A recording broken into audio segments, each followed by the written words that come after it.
would be amazed how many shots that she's in has, from my point of view, has got a can of Coke hidden somewhere on the set. and the crew were desperate not to feature it, you know, because Coca-Cola would love that kind of thing, wouldn't they? Yes, product placement, but that wasn't the case. But of course, I have known Carrie for,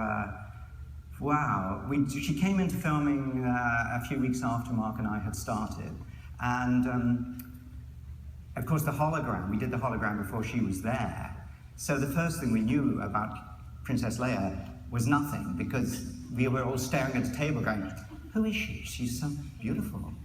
It's an empty table. I'm looking at Mark, like, you crazy? What? Nothing there. He's a very good actor. You know, one reason you believe in C-3PO is because Luke Skywalker, Mark Hamill, believes in C-3PO, talks to 3PO. Therefore, you know Mark isn't crazy, you know he's an intelligent guy. He gets 3PO. You get 3PO through his eyes, yeah? And my brilliant acting. What are you laughing at?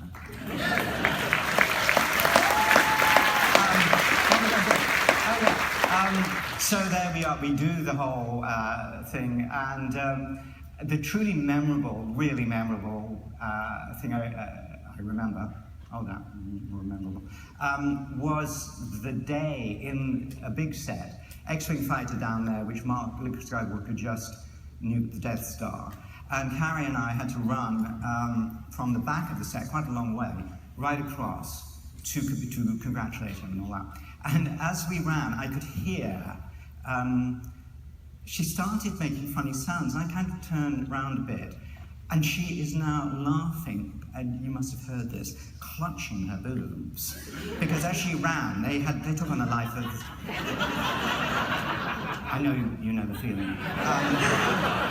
And a very nice feeling. And she was just giggling away, so of course we had to go back to number one, where you start. And she went away to wardrobe, and she came back swathed in the sort of crepe bandage that you put around a sprained ankle, you know. So she was like a cast-iron lady as she ran forward.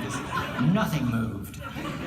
But then when we arrived, of course, here's the really silly thing. As we arrived at the X-Wing, Mark Hamill had jumped out and come down the little stairs, and all the extras were running by, or everywhere, all of them completely ignoring him, because nobody had told them that he had done something huge, powerful, and heroic. And they just had been told to run there, run back there. And he's going up to people and congratulating them. You ask him next time you see, you know, well done, fantastic job. It was him. People forget to talk about, tell the extras, the background artists, what's happening. They did back then, not so much now. But another favorite thing of Carrie is very shortly after the film opened, I was doing something in Hollywood, and she took me to a restaurant called Dar Maghreb on Hollywood Boulevard, a North African fitting restaurant.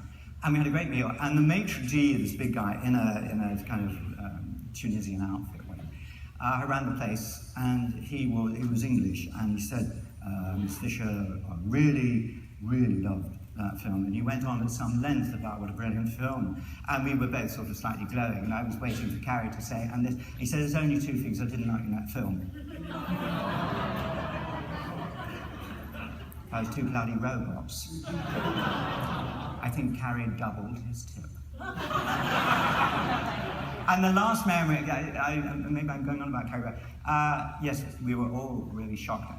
In the last film, no, The Force Awakens, there was one shot which I didn't make it, we changed the whole storyline, but there was one point where she looked in rehearsal into my eyes, because 3PO had done something really good, and said, you deserve a hot oil bath.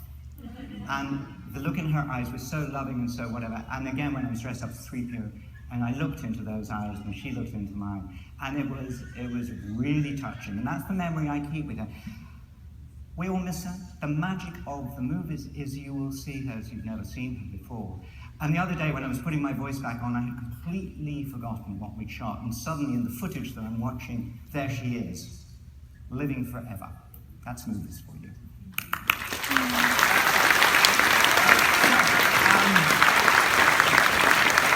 I don't know how long we've got. Who's got a question?